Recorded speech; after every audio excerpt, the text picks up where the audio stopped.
तर मागच्या लेक्चरमध्ये आपण पर्यावरण भूगोलाची व्याप्ती हा मुद्दा संपवलेला होता. आज या लेक्चरमध्ये आपण नवीन मुद्दा सुरू करणार आहोत.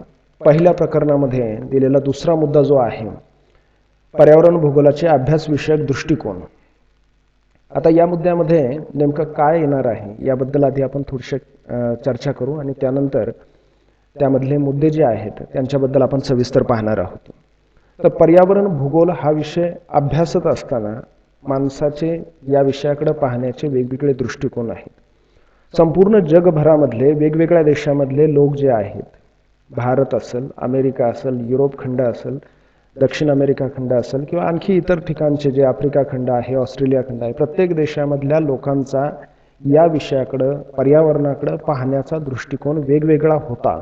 तो वेगवेगळा आजही आहे आणि त्यानुसार या विषयाचा अभ्यास, या विषयाला हाताळण्याचा त्यांचा दृष्टिकोन हा वेगवेगळा आहे.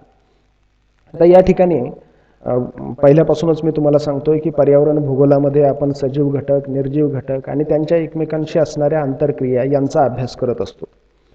तसंच सजीव आणि मानव आणि सजीव यांच्या सुद्धा एकत्रित आंतरक्रिया म्हणजे सजीवांच्या एकमेकांबरोबर असणाऱ्या आंतरक्रिया सुद्धा याच्यामध्ये अभ्यासल्या जातात. परंतु अलीकडच्या काळामध्ये काय झालं की माणूस हा इतर प्राण्यांपेक्षा थोडासा जास्त प्रभावी बनला, प्रभावशाली बनला, डॉमिनंट बनला आणि त्याच्यामुळं माणसाच्या सामाजिक, आर्थिक आणि तांत्रिक क्रिया प्रक्रियांमुळं माणसाने निसर्गामध्ये मोठ्या प्रमाणामध्ये हस्तक्षेप केलेला आहे. त्या हस्तक्षेपामुळे निसर्गामध्ये मोठ्या प्रमाणामध्ये बदल घडत चाललेले आहेत आणि त्याच्यामुळं दिवसेंदिवस हा अभ्यास करणं किचकट बनत चाललेला आहे. आता हा अभ्यास करत असताना मी तुम्हाला आता थोड्या वेळापूर्वी सांगितल्याप्रमाणे की पर्यावरणाकडे पाहण्याचे वेगवेगळे दृष्टिकोन आहेत आणि ते दृष्टिकोन डोळ्यासमोर ठेवूनच पर्यावरण हा विषय हाताळला जातो. आता याचं एक साधं उदाहरण तुम्हाला मी सांगू इच्छितो की जनावरांच्या बाबतीमध्ये आता आपल्याकडं भारत देशामध्ये जनावरांकडे पाहण्याचा दृष्टिकोन कसा आहे. उदाहरणार्थ आपण जर पाहिलं तर गाय, बैल, म्हैस हे जे जनावरं आहेत आपण जे पाळतो हे आपलं गोधन म्हणून आपण त्याला ट्रीट करतो. ही आपली संपत्ती आहे, प्रॉपर्टी आहे. इव्हन त्याच्याही पुढे जाऊन आपण गाय, बैल या जनावरांना देवाचं रूप दिलेलं आहे. हे जनावरं आमच्यासाठी पूज्य आहेत, पूजनीय आहेत. आपण त्यांना पुजतो. अगदी पोळ्यासारखा सण असेल किंवा गोमाता म्हणून त्यांना आपण पुजतो. आता ह्याच जनावरांकडे पाहण्याचा पाश्चिमात्य देशांचा दृष्टिकोन कसा आहे. या जनावरांकडे ते देव म्हणून अजिबात पाहत नाहीत, ते अन्न म्हणून पाहतात. हे जनावर म्हणजे तुम्ही युरोप खंडामध्ये गेले, अमेरिकेमध्ये जर गेले तर त्या ठिकाणी आपण जे नॉनव्हेज खातो हे नॉनव्हेज तिथं चालत नाही किंवा फार कमी प्रमाणामध्ये असतं. चिकन असेल, मटण असेल तर त्या ठिकाणी ह्या मोठमोठ्या जनावरांना कत्तल केली जाते आणि अन्न म्हणून त्या ठिकाणी खाल्लं जातं. म्हणजे प्राणी एकच आहे परंतु त्याच्याकडं पाहण्याचे दृष्टिकोन हे दोन ठिकाणच्या लोकांचे वेगवेगळे आहेत. तसंच पर्यावरण हा घटक एकच आहे. पृथ्वीवरचं सगळं पर्यावरण एकच आहे परंतु त्याच्याकडे पाहण्याचे जे दृष्टिकोन आहेत ते वेगवेगळे आहेत आणि ते दृष्टिकोन वेगवेगळ्या ठिकाणच्या माणसांच्या प्रवृत्तीमुळे ते विकसित झालेले आहेत आणि त्याच्यातून ते दृष्टिकोन जे आहेत ते तुमच्यासमोर मी हे 2-3 पुस्तकांमधनं ज्या काही नोट्स मिळाल्यात त्या एकत्रित करून तुमच्यासमोर मी हे मुद्दे मांडलेले आहेत की साधारणपणे 8 दृष्टिकोन पर्यावरणाचा अभ्यास करताना प्रामुख्याने दिसून येतात. त्याच्यामध्ये पहिला जो आहे तो पर्यावरणीय निश्चयवाद, त्यालाच इंग्रजीमध्ये एन्व्हायरमेंटल डिटर्मिनिझम असं म्हटलं जातं. दुसरा आहे हेतुदर्शक दृष्टिकोन, टेलिओलॉजिकल अप्रोच. तिसरा आहे संभववाद, त्यालाच इंग्रजीमध्ये पॉसिबिलिस्टिक अप्रोच असं म्हणतात. त्यानंतर चौथा आहे तोही निश्चयवादच आहे पहिल्यासारखाच. पर्यावरणीय निश्चयवाद जसा आहे तसाच हा एक निश्चयवाद आहे परंतु हा आर्थिक निश्चयवाद आहे, त्याला इकॉनॉमिक डिटर्मिनिझम असं म्हणतात. पाचवा दृष्टिकोन जो आहे तो परिसंस्था आणि परिस्थितिकी यांच्या दृष्टिकोनातून केलेला पर्यावरणाचा अभ्यास आहे, तो दृष्टिकोन ठेवलेला आहे समोर. सहावा आहे वर्तणूक पद्धत, बिहेवियरल अप्रोच. त्यानंतर क्रमबद्ध पद्धती किंवा दृष्टिकोन आणि शेवटचा आहे प्रादेशिक अभ्यास पद्धती. तर हे एक एक मुद्दा आपण पाहणार आहोत. पेपरमध्ये ज्यावेळेस तुम्हाला या दृष्टिकोनाविषयी लिहायचं असेल त्यावेळेस तुम्हाला हे 8ही दृष्टिकोन सविस्तरपणे लिहिणं गरजेचं आहे. यामध्ये पहिले 5 दृष्टिकोन जे आहेत ते जगभरामध्ये खूप पॉप्युलर आहेत. त्यानंतर 6वा, 7वा आणि 8वा दृष्टिकोन जो आहे ते सुद्धा पॉप्युलर आहेत परंतु पर्यावरणीय दृष्टिकोनामध्ये ते फारसे वापरले जात नाहीत. भूगोलामधले ते दृष्टिकोन आहेत. तर पहिला जो दृष्टिकोन आहे त्याच्याकडे आपण पाहणार आहोत, पर्यावरणीय निश्चयवाद, एन्व्हायरमेंटल डिटर्मिनिझम. तर सगळ्यात पहिली गोष्ट, ह्या दृष्टिकोनाचा नेमका फोकस कशावरती आहे, या पर्यावरणीय निश्चयवादाची मेन थीम काय आहे, याचा फिलॉसॉफी काय आहे किंवा याच्यामध्ये काय मानलं जातं. तर सगळ्यात पहिली एक गोष्ट मी तुम्हाला क्लिअर करू इच्छितो की एन्व्हायरमेंटल डिटर्मिनिझम म्हणजे ठरवणारा. एन्व्हायरमेंटल, पर्यावरण हा ठरवणारा आहे. ठरवणारा म्हणजे काय, या पृथ्वीवरचं सगळं काही जे ठरवतो तो पर्यावरणच ठरवतो. पर्यावरण हे अल्टिमेट सुपर पॉवर आहे. पर्यावरणापेक्षा श्रेष्ठ कोणीही नाही.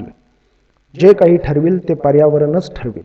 आणि सगळ्या गोष्टींवरती, मग ह्या पृथ्वीवरचे जेवढे प्राणी आहेत, जेवढे वनस्पती आहेत, त्या सगळ्यांवरती शेवटचं कंट्रोल हे पर्यावरणाचं आहे, शेवटचं नियंत्रण हे पर्यावरणाचं आहे, असं मानणारा हा दृष्टिकोन आहे.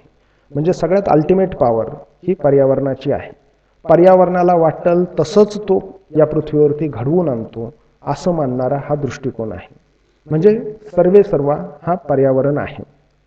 याचंच एक उदाहरण म्हणजे या दृष्टिकोनाचे लोक जे आहेत, या दृष्टिकोनाने अभ्यास करणारे लोक जे आहेत, त्यांचं म्हणणं आहे की या पृथ्वीवरती पर्यावरणाला ज्या ज्या वेळेस असं वाटलं, निसर्गाला ज्या ज्या वेळेस असं वाटलं की अमुक अमुक ठराविक हा प्राणी खूप त्रासदायक होत चाललेला आहे, याचं अस्तित्व संपवून टाकायचं आहे, हे पर्यावरणाने ठरवलं, निसर्गाने ठरवलं आणि त्यानंतर त्याला नामशेष करून टाकलं. याचं उदाहरण डायनोसॉरस सारखा महाकाय प्राणी की जो माणसापेक्षा खूप प्रचंड काहीतरी होता, परंतु निसर्गाने त्याला मातीत मिळवून टाकलं, संपवून टाकलं, त्याचं अस्तित्व संपवलेलं आहे. आणि या विचारसरणीचे लोक हा विचार हेच सांगतोय की माणूस सुद्धा पृथ्वीचा विचार केला, पृथ्वीचं जर आपण वय पाहिलं तर पृथ्वीच्या वयाचा विचार करता माणूस हा पृथ्वीच्या आयुष्यामध्ये मागच्या 2 मिनिटापूर्वी आलेला प्राणी आहे. आणि या प्राण्याला संपवायचं झालं तर पृथ्वी अगदी काही क्षणामध्ये संपवून टाकू शकते. याचंच उदाहरण आता हे पर्यावरणामध्ये कोविड-19 जो कोरोना आजार आलेला आहे, याच्यातून एक आपल्याला थोडीशी जाणीव होते की निसर्गाने जर मनात आणलं तर पृथ्वीवरून काही दिवसांमध्ये माणूस हा प्राणी नामशेष केला जाऊ शकतो. म्हणजे पर्यावरण हा सगळ्यांचा कंट्रोलर आहे, तो सुपर पॉवर आहे, हे मानणारा हा विचार आहे. त्याच्यामध्ये आणखी पुढे आपण याच्यामध्ये सांगू शकतो की मानव आणि त्याच्या संबंधित सगळ्या काही क्रिया प्रक्रिया आहेत. उदाहरणार्थ माणसाने तयार केलाय समाज रचना वगैरे वगैरे, जे काही माणसाने तयार केलंय, आर्थिक रचना, आर्थिक प्रगती, तंत्रज्ञान, राजकीय, धार्मिक, हे जे काही माणसाने जेवढं काही निर्माण केलेलं आहे, त्याचे शहरं असतील, त्याचे अर्थव्यवस्था असेल, त्याचं राजकारण असेल, त्याचं समाजकारण असेल, त्याची समाजव्यवस्था असेल, हे सगळं जे काही माणसाने तयार केलंय, माणूस म्हणतो मी केलं, परंतु हे माणसाच्या कंट्रोलमध्ये नाही, हे सगळं काही कंट्रोल आहे पर्यावरणाचं. म्हणजे पर्यावरण हा सर्वे सर्व आहे. बरं, मग हे कंट्रोल कसं आहे हे सांगण्याकरता काही गोष्टी मी तुम्हाला ऑलरेडी पाठीमागेही सांगितलं होतं की माणसाच्या बाबतीमध्ये पर्यावरण किंवा निसर्ग हा ठरवणारा घटक मानला जातो. मग तो काय ठरवतो, तर त्याचं एक उदाहरण इथं मी परत एकदा दिलेलं आहे की आपण माणसाने निर्माण केलेला धर्म जो आहे, धर्म ही गोष्ट निसर्गाने नाही दिली, ही माणसानेच निर्माण केली. जाती, धर्म वगैरे हे सगळं माणसाचंच क्रिएशन आहे. पण तरी सुद्धा त्या धर्मामध्ये काय नियम आहेत, त्या धर्माची फिलॉसॉफी काय आहे, तत्वज्ञान काय आहे, त्या धर्मामध्ये काय करायचं, कसं करायचं, काय करायचं नाही, का नाही करायचं, ह्या सगळ्या गोष्टी त्या धर्मामध्ये ज्या लिहून ठेवलेल्या आहेत, त्या का तशा आहेत, तर ते सुद्धा त्या ठिकाणच्या पर्यावरणामुळे आहे. मी तुम्हाला पाठीमागच्या लेक्चरमध्ये त्याची उदाहरणं दिलेली आहेत. आता त्यातलंच आणखी एक उदाहरण मी तुम्हाला आणखी देतो की आपल्या धर्मामध्ये, हिंदू धर्मामध्ये काय सांगितलंय, किंवा महाराष्ट्रामध्ये आपल्याकडं श्रावण महिन्यामध्ये नॉनव्हेज खायचं नाही, हे आपल्या धर्माचं तत्वज्ञानातलं एक क्लॉज आहे किंवा एक नियम आहे की हिंदू धर्मामध्ये आपण श्रावण महिन्यामध्ये नॉनव्हेज खायचं नसतं किंवा खाऊ नये, हे आपल्या धर्माने सांगितलेलं आहे. आता धर्माने असं कसं सांगितलं किंवा का सांगितलं असावं, तर त्याचं कारण जर आपण खरं पाहिलं, हे कोणी लिहून ठेवलंय आणि त्याने देवाने येऊन लिहून गेलेलं आहे अशातला काहीही भाग नाहीये. हे आपल्या इकडचं पर्यावरण, आपल्या इकडचं वातावरण पाहून त्या कालावधीमध्ये काय करावं काय करू नये याच्या संबंधीचे नियम लिहिलेले आहेत. मग आता ह्या गोष्टीवरती पर्यावरणाचा प्रभाव कसा आहे, तर श्रावण महिन्यामध्ये महाराष्ट्रामध्ये साधारणपणे बऱ्यापैकी पाऊस असतो, ढगाळ वातावरण असतं, अगदी चिडचिड, दलदल, डबके, पाणी याच पद्धतीचं वातावरण असतं, सूर्यप्रकाश बऱ्यापैकी कमी असतो. आणि अशा परिस्थितीमध्ये जर आपण नॉनव्हेजचं सेवन केलं, नॉनव्हेज जास्त प्रमाणामध्ये खाल्लं, तर पोटाचे आजार या वातावरणामध्ये वाढण्याची शक्यता जास्त असते. म्हणजे जे इन्फेक्शन असतं, व्हायरल इन्फेक्शन होण्याचा कालावधी हा श्रावण महिन्यामध्ये असतो. आणि म्हणून आता अडाणी लोकांना हे कळत नव्हतं की ह्या काळामध्ये का खाऊ नये ते. मग त्यांना हे समजवत बसण्यापेक्षा त्यांना सांगितलं की हे देवाचं आहे, हे धर्माने सांगितलंय आपल्याला. देवाचं म्हणलं किंवा धर्माचं म्हणलं की लोक म्हणतात की ओके ठीक आहे चालेल. अशा पद्धतीने बऱ्याच गोष्टी धर्माच्या नावावरती, देवाच्या नावावरती लोकांच्या डोक्यामध्ये त्या घालण्यात आल्या. परंतु त्याच्या पाठीमागे निसर्ग हे महत्त्वाचं कारण आहे, पर्यावरण हे महत्त्वाचं कारण आहे. म्हणजे थोडक्यात श्रावण महिन्यामध्ये तुम्ही नॉनव्हेज खाल्लं नाही पाहिजे हे सुद्धा कुणी ठरवलं, तर ते पर्यावरणाने ठरवलं. तुम्हाला नाही खाता येणार आणि खाल्लं तर तुमचं काहीतरी वाईट होईल, काहीतरी तुम्हाला त्रास होईल. म्हणजे हे कंट्रोल, तुम्ही काय खायचं आणि कधी खायचं याच्यावरती सुद्धा जर निसर्गाचं कंट्रोल असेल तर त्याला म्हणतात पर्यावरणीय निश्चयवाद. पर्यावरणच ठरवणार तुम्ही काय खायचं आणि कधी खायचं. त्यानंतर त्यातलाच पुढचा आणखी एक्सप्लेन करतानाचा पुढचा भाग आहे, पर्यावरणानुसारच माणसाची शरीर रचना, रंग, वेशभूषा ठरली जाते. आता हे कितपत खरं आहे विचार करून पहा थोडासा. वेगवेगळ्या ठिकाणचं पर्यावरण डोळ्यासमोर आणा. उदाहरणार्थ युरोप खंडामध्ये, त्यानंतर अमेरिकेमध्ये, भारतामध्ये, ऑस्ट्रेलियामध्ये, आफ्रिकेमध्ये त्या ठिकाणचे माणसं डोळ्यासमोर आणून पहा. सगळ्यांचे रंग सारखे नाहीत. उष्णकटिबंधीय प्रदेशामध्ये राहणारे जे लोक आहेत त्यांचा त्वचेचा रंग हा काळसर आहे, डार्क कॉम्प्लेक्शन किंवा काळ्या रंगाचे लोक त्या ठिकाणी राहतात. उदाहरणार्थ निग्रॉइड लोक जे आहेत, निग्रो वंशाचे लोक आफ्रिका खंडामध्ये आढळून येतात. तर जास्तीत जास्त लोकांचे रंग हे डार्क काळ्या रंगाशी जवळ जाणारे ते रंग आहेत. आता जे थंड प्रदेशामध्ये राहणारे लोक आहेत त्यांच्या त्वचेचा रंग पहा. युरोप, अमेरिका या खंडांमध्ये जर त्या लोकांचे स्किन कलर तुम्ही पाहिले तर ते एकदम व्हाईट कलर आहेत. व्हाईट, गोरे पण म्हणता येणार नाही, गव्हाळ पण म्हणता येणार नाही, व्हाईट कलर आहे त्यांचा. तर हा रंगामधला फरक, केशरचनेमधला फरक, डोळे, शरीराची ठेवण, शरीर रचना, हे सगळ्या गोष्टी तिथल्या पर्यावरणानुसार त्या ठरलेल्या आहेत. म्हणजे कुठं जन्माला आलेला माणूस कसा असेल हे सुद्धा तिथला निसर्गच ठरवतो, तिथलं पर्यावरणच ठरवतो. याच्याही पुढे जाऊन मान्य आहे की माणूस जन्माला आल्यानंतर त्याला तो ठरवत नसतो की कुठं जन्माला यायचंय आणि तिथल्या परिस्थितीनुसार तो वाढतो. परंतु वेशभूषा, शरीरावरती आपण अंगावर कपडे जे घालतो हे तर आपण आपले ठरवत असतो. पण तरी सुद्धा ह्या विचारामध्ये असं सांगितलंय की पर्यावरणीय निश्चयवादामध्ये पर्यावरणच ठरवतो की तुम्ही कोणते कपडे घालता. कुठल्या प्रदेशातले लोक कोणते कपडे घालतील हे सुद्धा पर्यावरण, तिथला निसर्गच ठरवणारा आहे असं मानणारा हा विचार आहे. आता उदाहरणार्थ आपल्याकडे जर समजा एक साधं उदाहरण घ्या, कोट, म्हणजे आपण जो 3 पीस कोट म्हणतो, हा 3 पीस कोट कुणाचा वेशभूषा आहे, कुणाचे कपडे आहेत? भारतीयांचे ते कपडे नाहीत. निश्चितच ते भारतीयांचे कपडे नाहीत. आपल्याकडे आजमितीला लग्नामध्ये 3 पीस घालण्याची पद्धत आहे, पण ती आपण त्यांच्याकडनं कॉपी केलेली पद्धती आहे. त्या देशांमध्ये कोट म्हणजे कोट घातल्यानंतर लक्षात येईल तुमच्या की कोट घातल्यानंतर आपल्या भारत देशामध्ये आपण कोट घातल्यानंतर उन्हाळ्यात म्हणा, हिवाळ्यात म्हणा, कोणत्याही ऋतूमध्ये कोट घाला, गरमल्याशिवाय राहत नाही, उकडायला लागतं. मग कोट हे जर एवढं गरमी वाढवणारं आहे किंवा गरम कपडा आहे तर मग हे कपडे आपण का घालतो, तर आपण त्यांचं कॉपी केले. हे मुळात कपडे कुणाचे आहेत? हे युरोपियन, पाश्चिमात्य लोकांचे आहेत की ज्या प्रदेशामध्ये थंडी खूप असते. थंडी खूप असते म्हणून तिथले लोक कोट सारखा वेशभूषा वापरतात, कपडे वापरतात. का तर थंडीपासून संरक्षण व्हावं. बर्फ पडतो म्हणून डोक्यामध्ये टोपी असावी, यासाठी ह्या सगळ्या गोष्टी आहेत. परंतु हे आपण कॉपी जरी केलं तरी ते आपल्याला मानवत नाही. कुठल्या प्रदेशामध्ये, आता तुम्ही जर समजा राजस्थानमध्ये गेले तर राजस्थानमधल्या लोकांची वेशभूषा कशी आहे, तर तिथं जुना जो पारंपरिक त्यांचा पोशाख आहे, खाली धोतर असायचं. धोतर असायचं म्हणजे धोतर आणि साधा वरती बंडीसारखा ड्रेस असायचा, बंडी किंवा कोपरीसारखा. त्याचं कारण असं की हवा खेळती असावी, कारण उन्हाळा भयंकर उष्णता आहे आणि त्या उष्णतेमध्ये जर तुम्ही फार अंगभर कपडे घातले की ज्याच्यामुळं अजिबात हवा खेळती राहणार नाही, तर त्या माणसाला सनस्ट्रोक होऊन किंवा उष्णता वाढून तो माणूस दगावण्याची शक्यता असते. हवेचे गरम चटके बसू नयेत म्हणून कान झाकण्यासाठी डोक्यावरती फेटा असायचा आपल्या वाळवंटी प्रदेशामध्ये किंवा राजस्थानमध्ये. प्रत्येक प्रदेशामधलं तुम्ही कपडे पहा, ते कपडे सुद्धा तिथल्या निसर्गाला अनुसरून वापरलेले आहेत किंवा ठरवलेले आहेत. म्हणजे शेवटी हा मुद्दा काय सांगतो की पर्यावरणच ठरवतो की माणसाने कोणते कपडे घालायचे. म्हणजे पर्यावरण हा सर्वे सर्वा आहे. त्यानंतर पुढचा आणखी मुद्दा आर्थिक घटक, ते सुद्धा पर्यावरणच ठरवतो असं ह्या दृष्टिकोनाचे लोक सांगतात.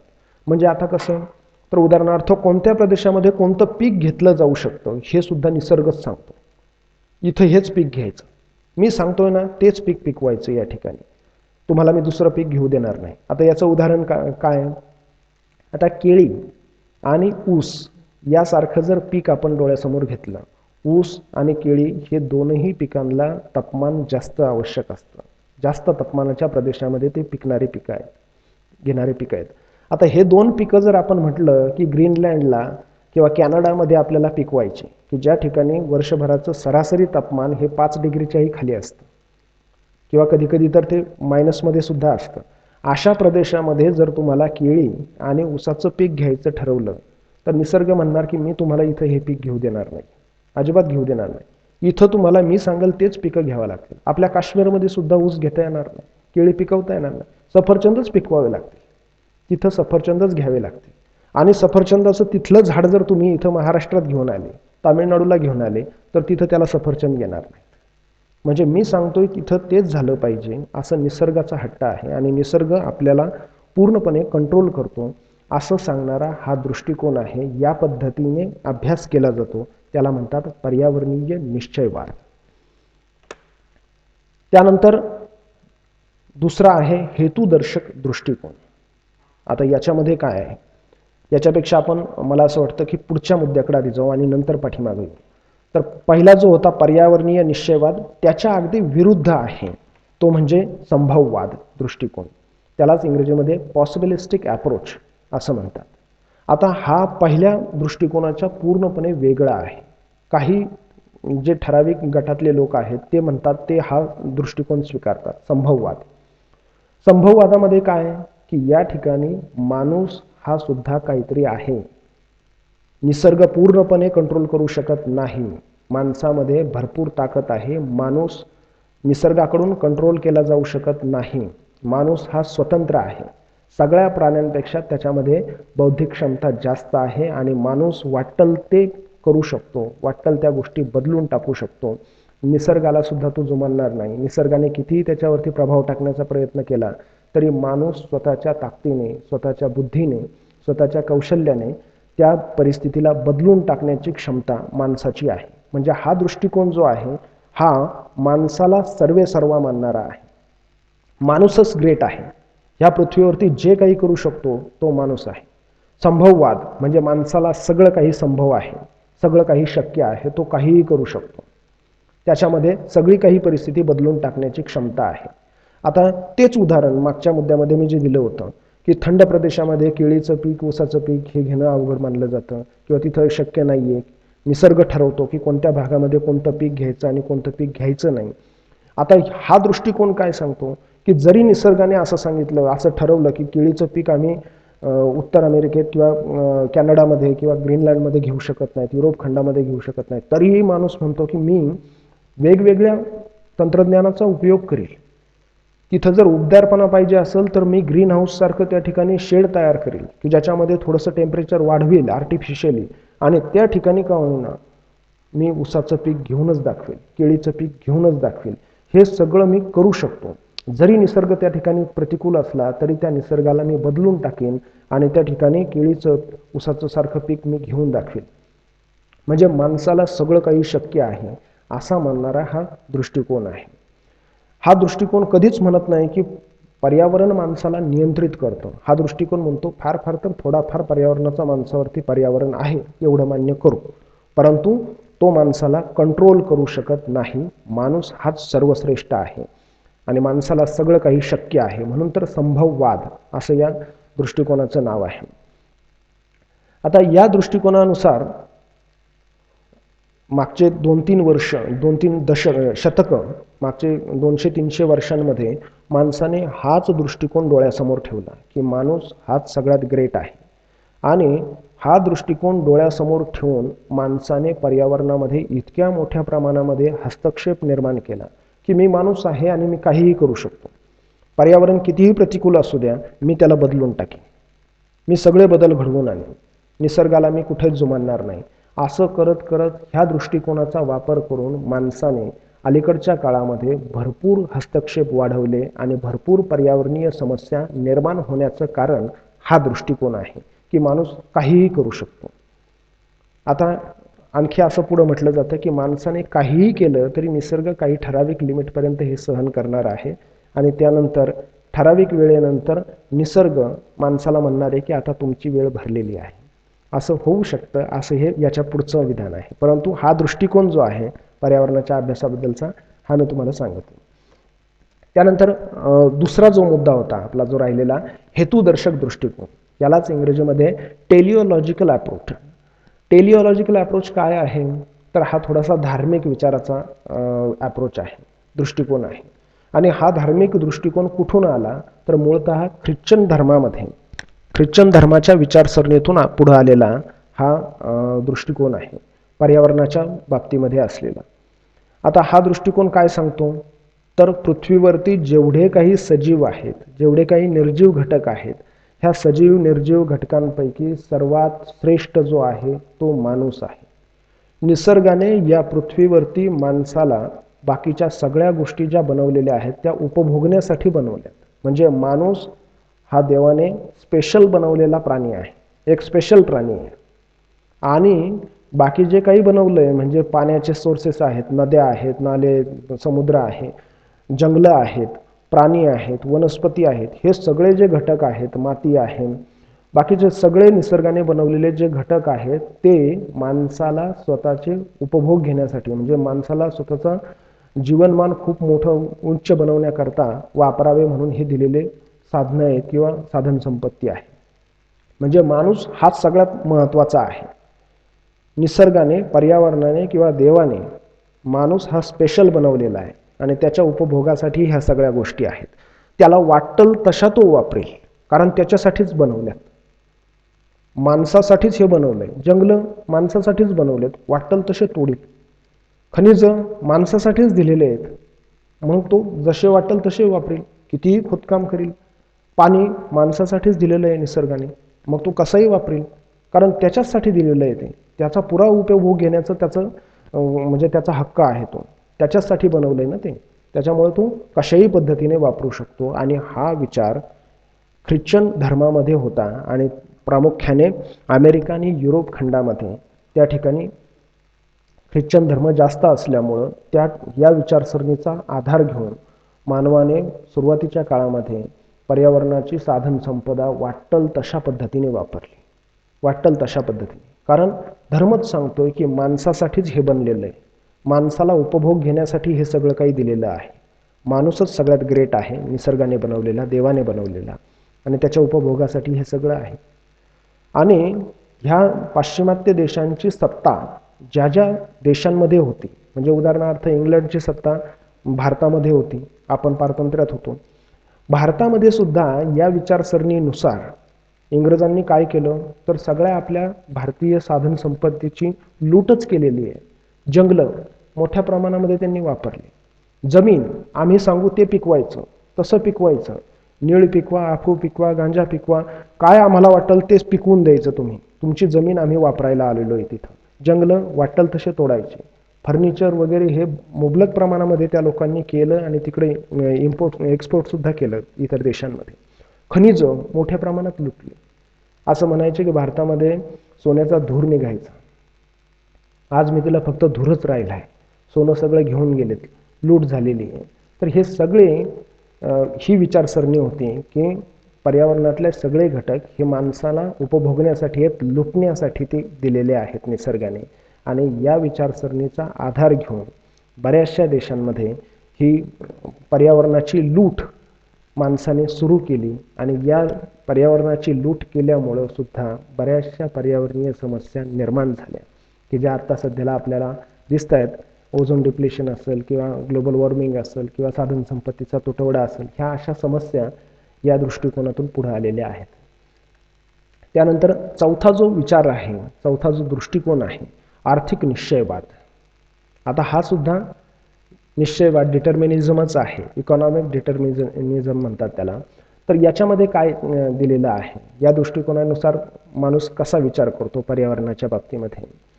तर इथं सुद्धा माणूस हेच सांगतो की पर्यावरणावरती माणसाचं प्रभुत्व आहे आणि माणूस आधुनिक तंत्रज्ञानाच्या आधारे औद्योगिक विस्तार करत राहणार. म्हणजे माणसाला विकास करत असताना सगळ्यात पहिली गोष्ट महत्त्वाची होती की आर्थिक गोष्टींचा विकास करायचा. आर्थिक आणि सामाजिक स्थैर्य मिळण्याकरता आर्थिक विकास घडणं गरजेचं होतं. माणसाचं जीवन हे स्थिर बनण्याकरता काय गरजेचं आहे, तर आर्थिक सुबद्धता येणं.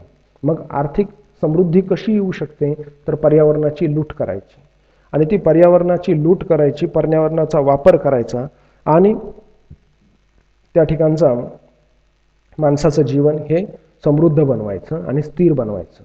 म्हणजे आर्थिक निश्चयवादामध्ये आर्थिक विकासाला प्राधान्य दिलेलं आहे.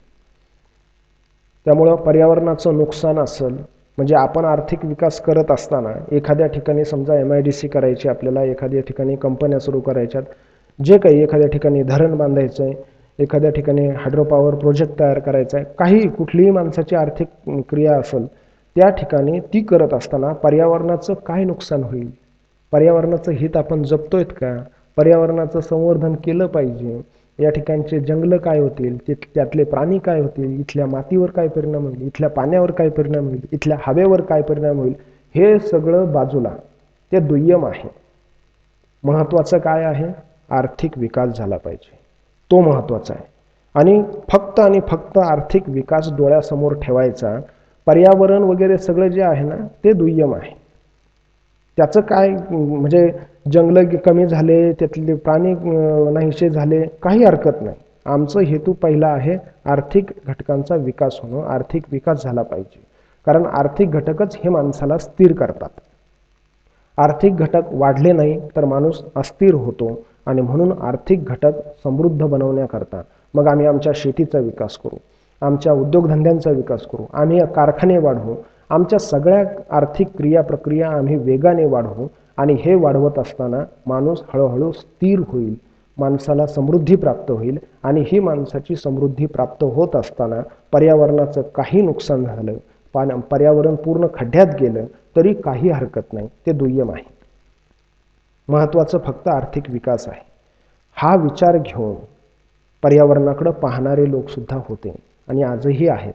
आणि हाच विचार डोळ्यासमोर ठेवल्यामुळं कित्येक देशांमधून मोठ्या प्रमाणामध्ये ग्रीन हाऊस गॅसेस की ज्यांच्यामुळं ग्लोबल वॉर्मिंगसारखं संकट पुढं आलं, ओझोन क्षय, ओझोनचं प्रमाण कमी झालं वातावरणामधलं आणि त्याच्यामुळं अतिनील किरणं पृथ्वीपर्यंत पोहोचू लागलेत. साधन संपत्तीचा अतिरेकी वापर, खूप मोठ्या प्रमाणात वापर, पाणी कसंही वापरा, जंगलं कसेही वापरा, माती कशीही वापरा, याचा अतिरेकी वापर दिवसेंदिवस सुरू झाला आणि त्याच्यातून पर्यावरणीय समस्या, आपत्ती पुढे यायला लागल्या. डोंगराच्या उतारावरचे झाडं तुम्ही तोडत चालले, मग काही दिवसानंतर साहजिकच तिथं दरड कोसळण्याची घटना निर्माण होणार. कारण ज्या झाडांच्या मुळांनी ते डोंगरावरची माती सगळी घट्ट धरून ठेवली होती, तिथले झाडच नाही राहिले तर दरड कोसळणार. अशा अतिरेकी हस्तक्षेपामुळं फक्त आणि फक्त आपल्याला आर्थिक प्रगती घडवून आणायची हाच विचार डोळ्यासमोर ठेवून वागल्यामुळं भरपूर समस्या डोळ्यासमोर यायला लागलेल्या आहेत, दिसायला लागलेल्या आहेत. तर आर्थिक निश्चयवाद म्हणजे आर्थिक गोष्टींसाठीच सगळं काही केलं जातं, पर्यावरणाचा वापर केला जातो, हा मानणारा हा दृष्टिकोन आहे. तर बाकीचे उरलेले दृष्टिकोन हे पुढच्या लेक्चरमध्ये दुसऱ्या स्लाईडमध्ये दुसऱ्या व्हिडिओमध्ये आपण पाहणार आहोत. तर या ठिकाणी मी जे काही उदाहरणं दिले, जे काही बोललोय मी ते ऐकून तुम्ही लोकांनी नोट्स तयार करायच्यात. मी तुम्हाला रेडीमेड नोट्स आता देणं बंद करणार आहे.